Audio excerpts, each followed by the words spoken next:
résultats. Donc, les données démographiques des nouveau-nés. L'âge moyen d'admission était de 3,1 jours avec extrême d'âge de 1 jour de vie et 6 jours de vie. Le terme moyen était de 36,9 semaines d'aménorrhée avec un terme extrême de 29 semaines d'aménorrhée et 41,1 semaines d'aménorrhée, avec une nette prédominance masculine, un sexe ratio de 1,4. Donc, les poids de nos nouveau-nés étaient compris entre 1500 grammes et 2500 grammes pour 48 cas, donc avec un poids extrême de 980 grammes et 5220 grammes. Concernant les données démographiques maternelles, l'âge maternel moyen était de 29,1 années, avec comme âge extrême 17 ans et 42 ans. La consanguinité était présente chez 18 cas, gémilité chez 11 cas, le suivi, 60 grossesses étaient suivies et une corticothérapie anténatale administrée chez 23 cas. Donc, les pathologies maternelles présentes dans notre étude étaient une anémie chez 54% des cas, un diabète gestationnel chez 27% des cas, une toxémie gravidique chez 13% des cas, avec une hypothyroïdie chez un seul cas. Donc, concernant l'anamnèse infectieuse, elle était positive chez 62% des cas de notre étude. Donc, concernant les circonstances d'accouchement, donc c'était un accouchement par voie basse chez 61% des cas, avec une présentation céphalique chez 88% des cas. Donc, le score d'Apgar moyen était de 8,4 avec un score extrême de 3 dixièmes et 10 dixièmes. Donc, une asphyxie périnatale retrouvée chez 9 cas, réanimation de 16 cas avec une durée moyenne de 7,2 minutes. Concernant l'examen du nouveau-né à l'admission, donc 28 cas présentaient un réflexe de succion faible avec une hypotonie chez 61 cas, une convulsion chez 9 cas, un score de Silverman moyen de 3,2, une fréquence respiratoire moyenne de 59,2, une saturation moyenne de 82% avec une épreuve à la sonde négative chez 2 cas et un souffle retrouvé chez 4 cas. Concernant les explorations radiologiques, la radiothorax a mis en évidence un foyer infectieux chez 64 cas de notre étude, un syndrome alvéolaire chez 21 cas, une cardiomégalie chez 6 cas, un seul pneumothorax et une hernie transmédiastinale, tandis que 10 radios étaient normales.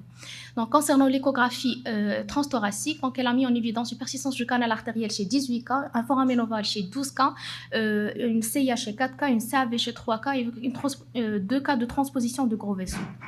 Concernant les principales étiologies retrouvées dans notre étude, c'était une pneumopathie infectieuse chez 69 cas, une maladie de membrane hyaline chez 21 cas, une cardiopathie congénitale chez 24 cas, une asphyxie périnatale chez 9 cas, une atrésie d'œsophage chez 2 cas, une inhalation méconiale chez 3 cas et un seul cas d'hernie transmédiastinale.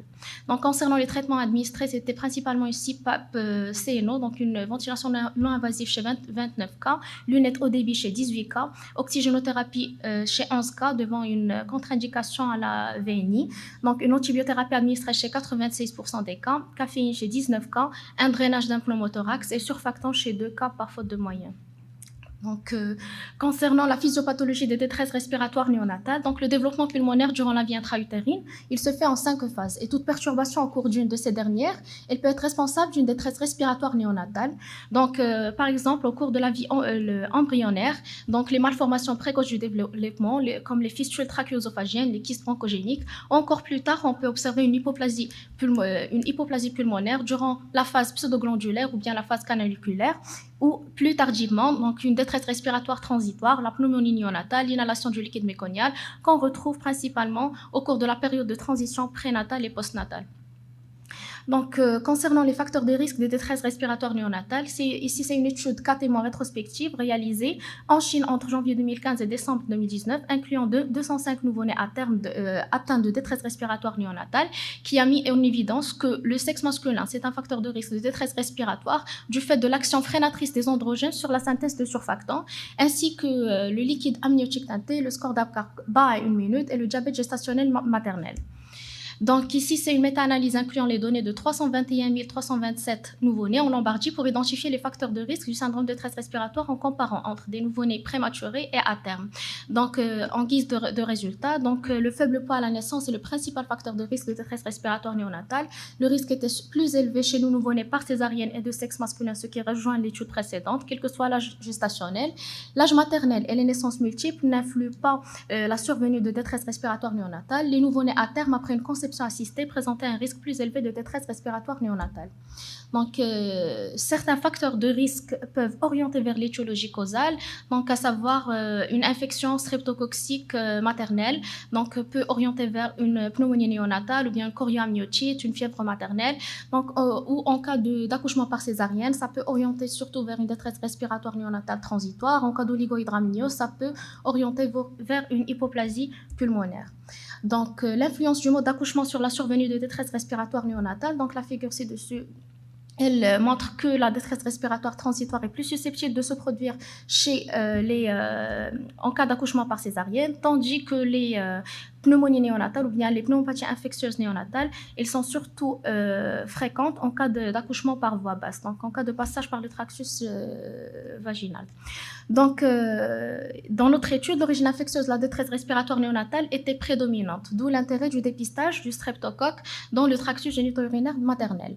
Donc, la transmission elle est verticale, se produit généralement pendant le travail ou après la rupture des membranes. Donc, l'American College of Obstetricians and Gynecologists recommande désormais d'effectuer un dépistage universel du streptocoque B entre 36 et 37 semaines de gestation. Toutes les femmes dont les cultures vaginales sont positives pour le streptocoque B devraient recevoir une antibioprophylaxie intrapartum appropriée, à moins que césarienne ne soit pratiquée avant le travail. Donc, ce délai offre une fenêtre de 5 semaines pour des résultats de culture valides et pour des naissances à moindre risque. Donc, concernant le traitement, ici, c'est une étude qui a été menée dans 13 centres hospitaliers en Inde et qui inclut 337 prématurés âgés de 28 à 37 semaines. Pardon? D'accord. Donc, en guise de conclusion, plusieurs facteurs à haut risque, tels que l'infection materno-fœtale, la césarienne élective, le sexe masculin, l'asphyxie périnatale, sont étroitement liés à la détresse respiratoire néonatale. Donc, ces facteurs pourraient constituer une référence importante pour le diagnostic et le traitement de syndrome de détresse respiratoire néonatale. Donc, intérêt de la prévention anténatale par un suivi rigoureux de la grossesse, avec une bonne collaboration entre gynécologues et néonatologues, l'enrichissement des moyens thérapeutiques a amélioré le pronostic de détresse respiratoire néonatale, notamment chez le nouveau-né à terme. Merci.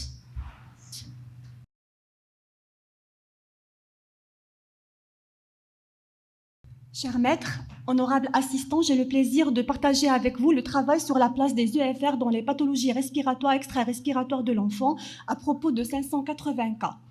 Les EFR regroupent un ensemble des mesures des volumes, des débits respiratoires, des résistances ainsi que les échanges gazeux. Il s'agit d'un complément indispensable en pneumologie dont plusieurs anomalies peuvent être retrouvées, entre autres le syndrome restrictif, obstructif et le syndrome mixte.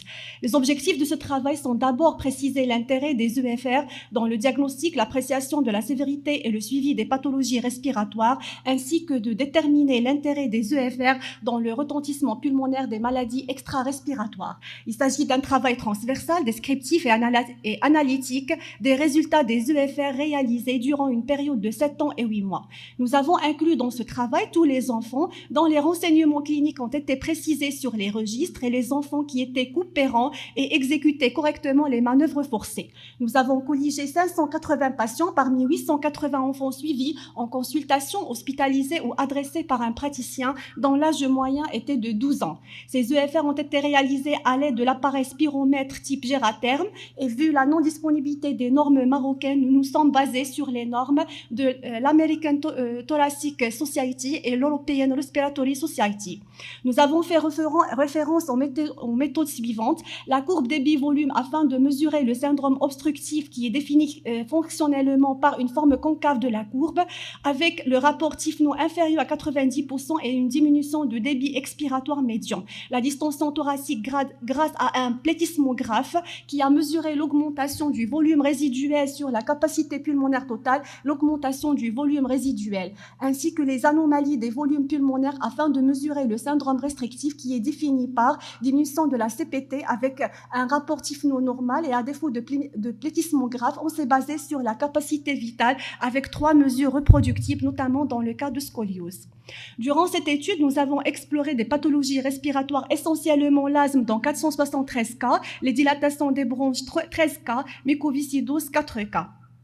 En ce qui concerne l'asthme, les EFR ont été indiqués pour le suivi thérapeutique de l'asthme dans la quasi-totalité des patients, à savoir 95% des cas, et pour poser le diagnostic de l'asthme dans 5% des cas. Parmi les enfants qui ont un asthme cliniquement contrôlé, on a constaté que les EFR ont été normales dans 88% des cas, tandis qu'un syndrome obstructif a été objectivé chez 12% des patients. Et parmi les enfants avec un asthme clinique non contrôlé, nous avons un syndrome obstructif chez 43% des cas et une EFR normale dans 56% des cas.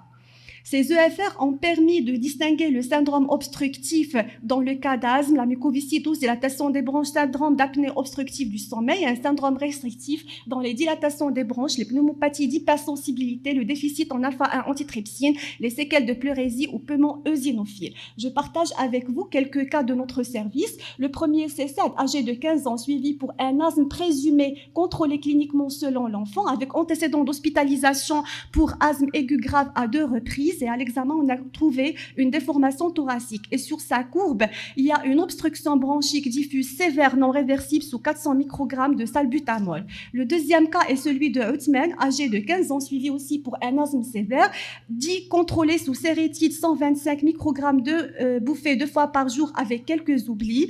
Sur la courbe du patient, il y a absence d'obstruction bronchique avec VMS à 97%, mais une nette amélioration de plus de 12,5% sous 400 microgrammes de salbutamol, d'où l'intérêt de réaliser les EFR chez 2 patients. Le troisième, c'est Selma, âgé de 15 ans, suivi pour mucoviscidose, arrivé au stade d'insuffisance respiratoire chronique. Son EFR retrouve une obstruction sévère avec un syndrome restrictif sévère. Le quatrième cas, c'est Fatem Sahra, suivi pour pneumopathie d'hypersensibilité. Sa première courbe a objectivé un trouble ventilatoire restrictif sévère avec capacité pulmonaire totale à 49, et après la cure de corticoïdes, on constate une nette amélioration du trouble ventilatoire restrictif.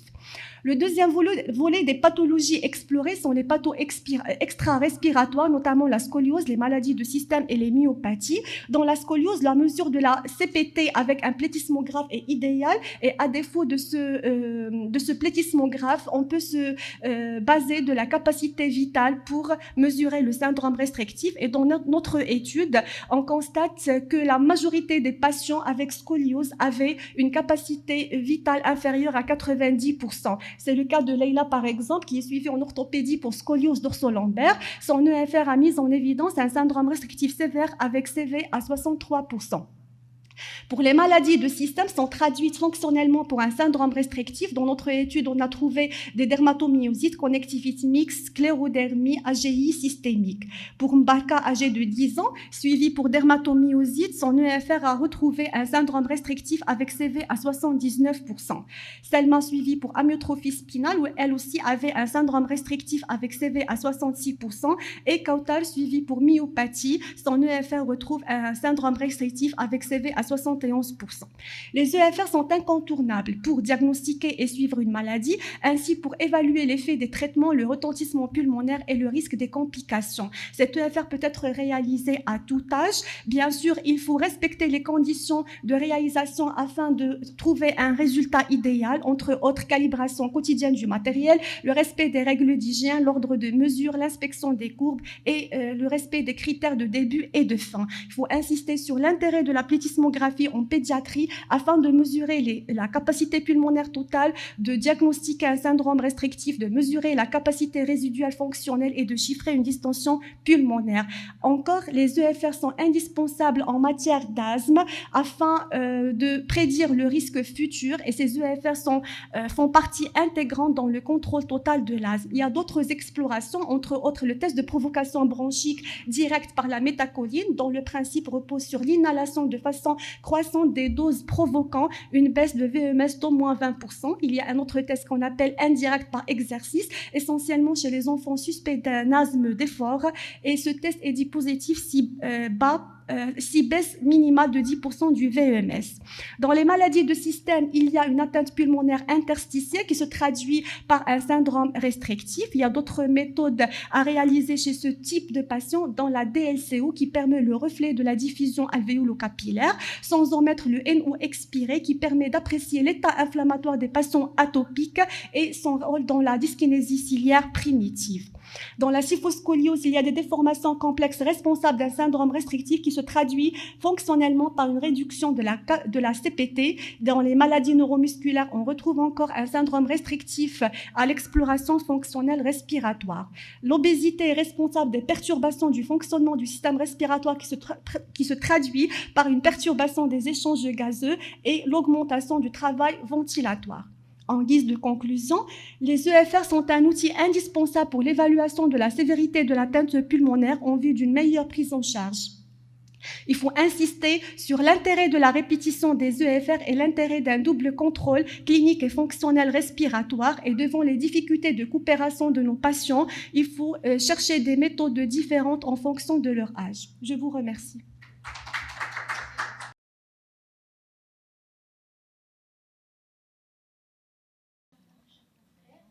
Vous présenter un bref aperçu de notre travail intitulé l'aspergillose dans la granulomatoseptique chronique à propos de 13 cas colligés au sein du service des maladies infectieuses et immunologie clinique pédiatrique au sein de l'hôpital d'enfants à Casablanca que j'ai réalisé sous l'encadrement de notre professeur Eilel.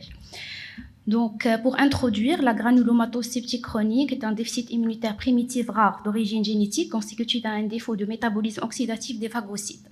Donc, elle est caractérisée par une susceptibilité aux infections bactériennes à germes catalase positifs et aux infections fongiques, notamment les infections aspergillaires graves. Dans ce travail, nous proposons d'étudier les aspects cliniques et évolutifs de l'infection aspergillaire au cours de la granulomatoseptique. Donc, il s'agit d'une étude rétrospective descriptive dans laquelle on a colligé 13 cas d'aspergillose compliquant 38 cas de granulomatoseptique chronique, donc qui sont répartis en 10 garçons et 3 filles. La notion de consanguinité était retrouvée chez 8 patients. L'âge de début moyen était 4 ans avec des extrêmes de 6 mois à 13 ans. Le délai diagnostique moyen était 6 ans, donc avec des extrêmes de 20 mois à 13 ans. Donc, parmi ces 13 cas d'aspergillose, donc, nous rapportons 3 formes localisées. Donc, il s'agit d'une pneumopathie et pleuropneumopathie, 5 formes invasives avec des extensions à la paroi thoracique, le cœur, le médiastin et la moelle. 5 patients par ailleurs ont développé d'autres localisations, donc 2 localisations cérébrales, 2 osseuses et une hépatique. Les méthodes de confirmation diagnostique étaient la sérologie et l'antigénémie aspergillaire, l'examen direct du liquide de lavage broncho-alvéolaire, et l'isolement du germe dans les prélèvements bactériologiques tels que le pus et les crachats. Donc, le traitement de première intention était le variconazole prescrit chez 12 patients associé à l'amphotéricine B dans 4 cas. Par ailleurs, un seul malade était sous l'amphotéricine B seul. Donc, l'évolution était favorable chez 11 patients avec guérison. 2 patients sont malheureusement décédés, donc un par aspergillose cérébrale réfractaire et l'autre par aspergillose pulmonaire extensive. Donc, la première observation concernant un garçon âgé de 3 ans et demi ayant comme antécédent, donc il n'y avait pas de consanguinité dans ses antécédents avec une diarrhée récidivante et une pyodermite à répétition. Donc, l'âge de début était 6 mois et l'âge de diagnostic de la granulomatoseptique chronique était 1 an et 8 mois. Donc, le patient a présenté une détresse respiratoire fébrile, donc en rapport avec une pneumopathie bilatérale à aspergillus avec extension vers la paroi thoracique qui s'est manifestée cliniquement par une tuméfaction chaude et sensible au niveau de la région mammaire droite avec une ostéite costale et atteinte cardiaque. Donc, c'est une photographie qui montre la tuméfaction de la région mammaire droite et une lésion fistulisée en regard du sternum. Donc, sur le plan paraclinique, on a réalisé un bilan immunologique, donc la sérologie HIV, la surpopulation lymphocytaire et le dosage des immunoglobulines qui était normal, avec un test NBT qui était négatif. C'est un test nitrobleu de tétrazolium qui mesure la production de superoxyde par les neutrophiles et qui est absent ou très réduit dans ce cas. Donc, sur la sérologie aspergillaire était positive avec isolement des filaments mycéliens aspergillaires. Donc, le traitement était à base de variconazole en intraveineux en association avec l'amphotéricine P. Et l'évolution était vers une aspergillose réfractaire extensive et un décès par la suite. Donc, la radio thoracique montre l'atteinte parenchymateuse bilatérale et la TDM thoracique montre des foyers de condensation parenchymateux avec lyse costale en regard et une infiltration des parties molles. Donc, la deuxième observation concernant une fille âgée de 9 ans, donc pas de notion de consanguinité dans ses antécédents, donc il était admis en réa pour diarrhée compliquée de déshydratation à l'âge de 1 mois, une hospitalisation pour diarrhée compliquée de déshydratation à l'âge de 6 mois, et à l'âge de 6 ans, il y avait un syndrome dysentérie chronique pendant 1 an qui résistait à l'antibiothérapie, diagnostiqué rectocolite hémorragique et mis sous traitement avec bonne évolution.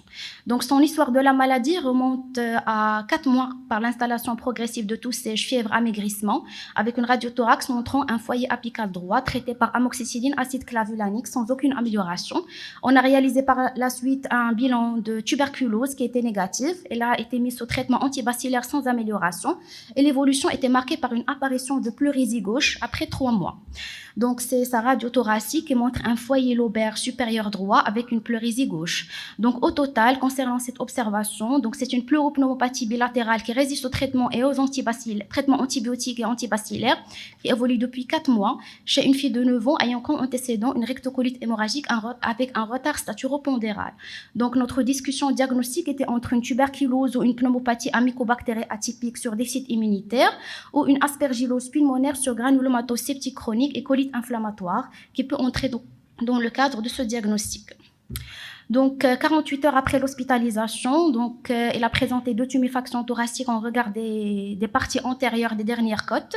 Donc, à l'échothoracique, il y avait des collections des parties molles basithoraciques avec une écho abdominale montrant un foie de taille normale, siège au niveau du segment 7 de formation hypoéchogène hétérogène avec OTDM thoracique. Donc, OTDM thoracique, il a mis en évidence une pleurésie gauche avec des lésions hypodenses au niveau du segment 7 du foie. Donc, le bilan immunologique, il était normal. Donc, on a réalisé un THR test qui a montré une explosion oxydative, donc, ce qui est en faveur de la granulomatose septique chronique. Donc, avec une sérologie et une antigénémie aspergillaire positive, isolement des filaments mycéliens aspergillaires. Donc, le traitement était à base de variconazole en intraveineux avec une bonne évolution. Donc, je vais passer à la discussion, Donc, passons à la discussion maintenant. La granulomatose comporte un risque accru d'infection fongique invasive, surtout l'aspergillose pulmonaire, donc, dont l'incidence est de 20 à 40%. Le diagnostic précoce, il est difficile vu la présentation clinique, radiologique et biologique très discrète ou atypique. Donc, des études ont montré que près d'un tiers des patients étaient asymptomatiques et la moitié ne présentaient aucun signe biologique d'inflammation. Donc, des signes cliniques et radiologiques spécifiques tels que l'extension vers la paroi thoracique appuient fortement l'aspergillose invasive, donc qui était fréquente au cours des 2 premières décennies de la vie, donc sous forme de pneumonie ou abcès aspergillaire. L'aspergillose cérébrale, c'est une complication rare mais grave de l'aspergillose invasive et elle est associée à une aspergillose pulmonaire dans 80 à 95% des cas. L'aspergillose osseuse et cutanée sont rares. Donc, l'histopathologie et la culture sont complémentaires pour l'identification de l'aspergillus. Le lavage broncho-alvéolaire, la ponction à l'aiguille fine et la biopsie transthoracique percutanée sont quelques-unes des techniques utilisées pour diagnostiquer l'aspergillose invasive pulmonaire et la biopsie pulmonaire a augmenté le taux de détection de 30 à 50%. Donc, l'antigénémie aspergillaire peut être positive dans le sérum et le liquide de lavage broncho-alvéolaire. Donc, le galactomane circulant n'est détecté que chez le 1/4 des patients. La sérologie permet de détecter les anticorps anti-aspergillus et aide au diagnostic dans notre contexte. Et la PCR pour détecter l'aspergillus dans le sérum est également d'une utilité limitée chez les patients atteints de granulomatose septique chronique. Pour le traitement curatif, il repose sur le variconazole qui est le traitement de choix et d'autres anti-aspergillaires dont l'amphotéricine en cas de résistance ou de mauvaise tolérance au traitement de choix peuvent être indiqués. Le traitement doit être poursuivi pendant des semaines pour éradiquer complètement l'infection. Et pour conclure, les infections fongiques dues à l'aspergillus sont l'une des causes les plus fréquentes de morbidité et de mortalité chez les enfants atteints de granulomatose septique chronique. Elle doit être systématiquement évoquée devant tout tableau infectieux respiratoire traînant, ne régressant pas sous une large antibiothérapie. Et son traitement précoce permet de maîtriser l'infection et éviter la dissémination aux autres organes. Merci. Merci.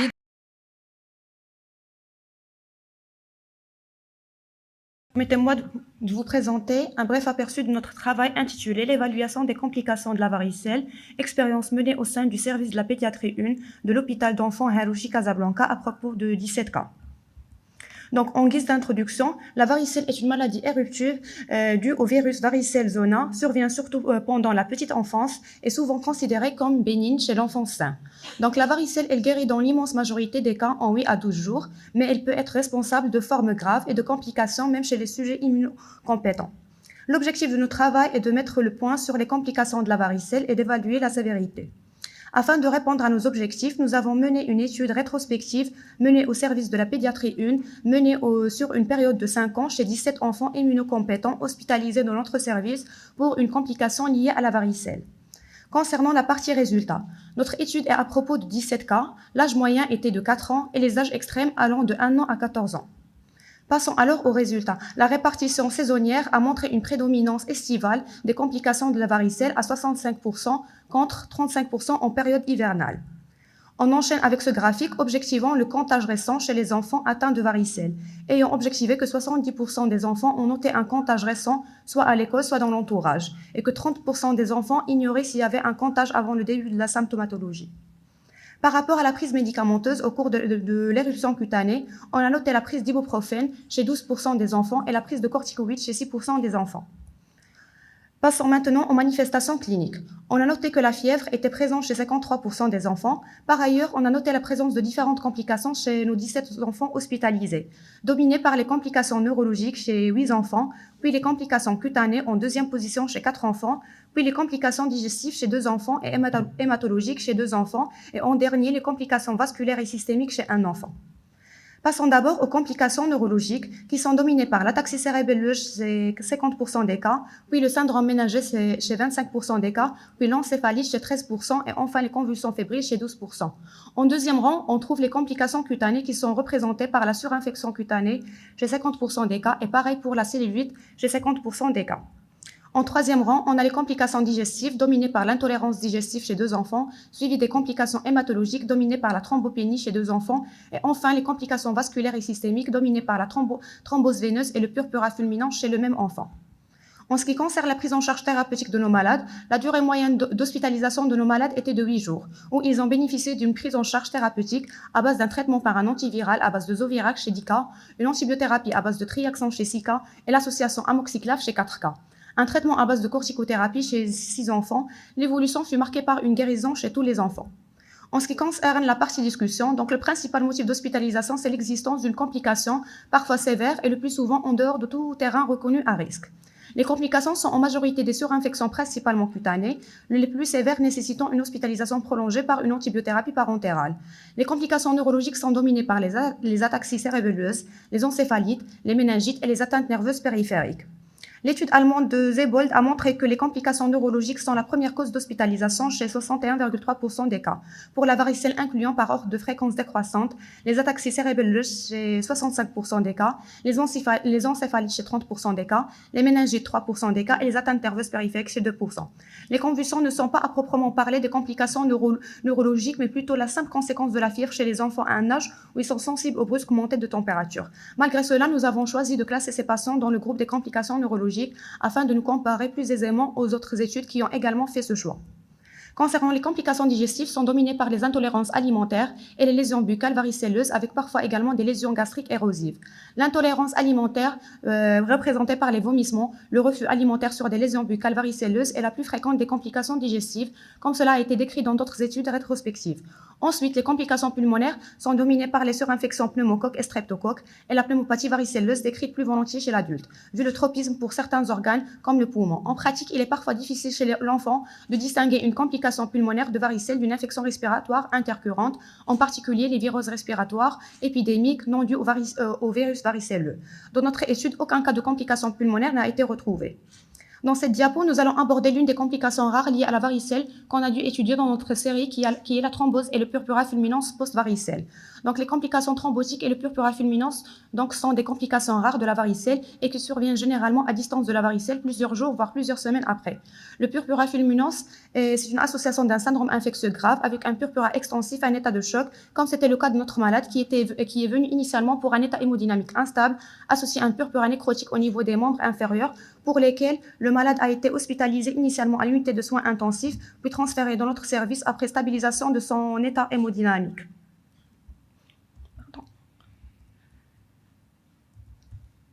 Concernant les complications digestives, sont dominées par l'intolérance.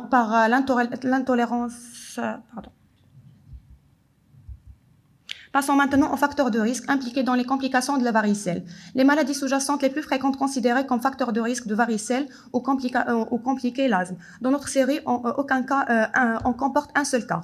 L'utilisation récente des AINES type ibuprofène a été mise en cause pour expliquer les surinfections cutanées de la varicelle, comme pour d'autres complications telles que les fascites nécrosantes et les pleuropneumopathies. Donc l'ibuprofène induit des surinfections bactériennes et par ses propriétés antalgiques ou anti-inflammatoires. Les masquent temporairement et contribuent ainsi à l'aggravation du processus de surinfection. À noter aussi que la prise de corticoïdes par voie orale, du fait de son action immunosuppressive, représente un facteur de risque connu de varicelle. Pour conclure, cette étude après d'autres montre que si la varicelle est généralement considérée comme une maladie bénigne de l'enfant, des complications parfois sévères peuvent survenir, en particulier chez le nourrisson et l'enfant de moins de 5 ans en dehors de tout terrain de risque. Merci pour votre attention.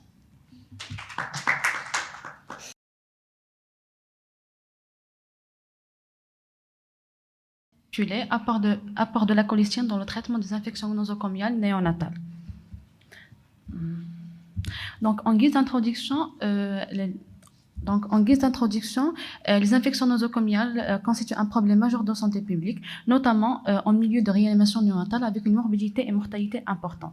L'émergence de bactéries multirésistantes complique l'instauration d'antibiothérapie efficaces. Ce phénomène fait courir un risque d'impasse thérapeutique de plus en plus fréquent, d'où une meilleure connaissance de l'écologie bactérienne locale qui permet d'instaurer des conduites basées sur les données objectives. Notre travail a comme objectif de mettre en évidence l'efficacité de l'utilisation de la colistine dans le traitement des infections nosocomiales. Donc, notre étude était rétrospective et descriptive, effectuée au service de réanimation néonatale du CHI Mohamed VI de Marrakech, allant du 1er janvier au 30 septembre 2022, en colligeant 83 nouveau-nés atteints d'infections nosocomiales confirmées ou suspectées, dont uniquement 10 ont été traités par la colistine. Donc, on a comme résultat un point d'essence qui est inférieur à 1,5 kg dans 40% des cas, entre 1,5 kg et 2,5 kg chez 50% des cas, et uniquement 10% des cas ayant un poids de naissance supérieur à 2,5 kg. Le terme moyen de nouveau-né était de 33,5 semaines d'aménorrhée. La durée moyenne d'hospitalisation était de 18,5 jours. Le tableau clinique est généralement polymorphe. On note une tachycardie dans 70% des cas, une augmentation des besoins en oxygène chez 60% des cas, scléroderme généralisé dans 50% des cas, des navrures généralisées avec une fièvre dans 40% des cas, une hypothermie et des apnées dans 30% des cas. Donc, l'hyperleucocytose était présente dans 60% des cas, une neutropénie et une thrombopénie dans 40% des cas, une CRP élevée dans 80% des cas, et une ponction lombaire était stérée chez tous nos patients. L'hémoculture fait isoler plusieurs germes, à savoir les Klebsiella pneumoniae dans 40% des cas, Staphylococcus acoagules négatif dans 20% des cas, Klebsiella varicula dans 10% des cas, Serratia marcescens dans 10% des cas, et il était stérile dans 20% des cas. Toutes ces bactéries étaient sensibles à la colistine, à l'exception du Serratia marcescens. Donc, pour les infections nosocomiales, tous nos patients ont reçu une bi-antibiothérapie initiale à base d'imipénem et amikacine. Et devant l'aggravation clinique et biologique, on a switché de l'antibiothérapie vers une colistine à base de 100 000 unités par kilo par jour en 2 prises, l'amicacine à base de 15 mg par kilo par jour en une prise. Généralement, il est adapté en fonction du poids et la fonction rénale. Donc, la durée moyenne du traitement était de 7,3 jours. Pour la toxicité de colistine, il y avait un seul patient qui a développé l'insuffisance rénale aiguë, un seul qui a présenté une hypocalémie et aucun nouveau-né n'a présenté une cétolyse hépatique. L'évolution était favorable dans 70% des cas, défavorable dans 30% des cas, marqués par leur décès. Donc, pour la discussion, la colistine est un antibiotique polypeptidique appartenant à la famille des polymyxines. Longtemps abandonnée à cause de ses graves effets indésirables, elle connaît un récent regain d'intérêt en raison de sa puissante activité antimicrobienne et devant la résistance croissante aux bactéries gram négatives. Donc, à l'époque, elle a été utilisée par voie intramusculaire et à forte dose. Dans cette étude publiée en 2020, il y avait 15 patients ayant eu une méningite. Tous les nouveau-nés qui ont reçu la colistine par voie intrathécale et intraveineuse ont survécu. Mais aucun de ceux qui n'ont reçu que de la colistine intraveineuse n'a survécu. Cela suggère que la voie d'administration appropriée a un impact significatif sur les résultats cliniques. L'émergence de pathogènes nosocomiaux à gram négatifs multirésistants a entraîné une résurgence de l'utilisation de la colistine. Cette résistance bactérienne multimédicamenteuse est due le plus souvent à l'exposition antérieure au carbapenem, ce qui était le cas des nouveau-nés de notre étude, et la durée du séjour en unité de soins intensifs est généralement prolongée.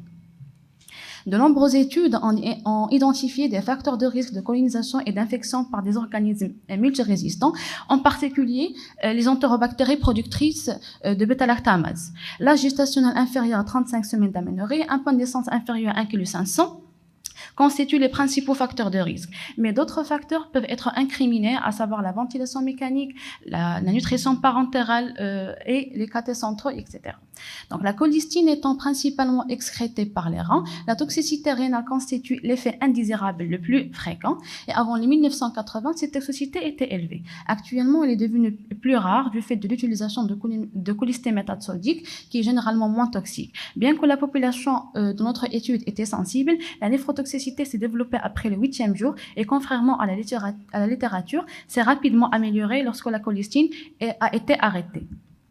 Donc, pour la neurotoxicité, elle est très faible, voire inexistante. Généralement, elle est dose dépendante. Pourtant, il est difficile de la détecter chez les prématurés. Aucun cas de notre étude n'a présenté une neurotoxicité. Une hypocalémie et une hypomagnésémie sont souvent observées, généralement modérées et réversibles après arrêt du traitement. Les autres troubles hydroélectrolytiques sont rarement retrouvés. L'outil le plus essentiel pour prévenir la colonisation et l'infection par des germes multirésistants est de limiter la transmission horizontale. La rationalisation de l'usage des antibiotiques, la mise en place d'un système de surveillance de ces bactéries et d'une politique de prévention bien ciblée sont des mesures dont la mise en œuvre urgente est fortement recommandée afin de limiter l'émergence de nouvelles souches. Donc, en guise de conclusion, la multirésistance des germes dans les infections nosocomiales rend le volet thérapeutique difficile à résoudre. Néanmoins, l'antibiothérapie doit être instaurée le plus rapidement possible afin de réduire le risque de complications fatales. La colistine a prouvé son efficacité dans le traitement des infections multirésistantes, mais le recours à cet antibiotique doit être discuté et réservé aux infections graves. Merci pour votre attention.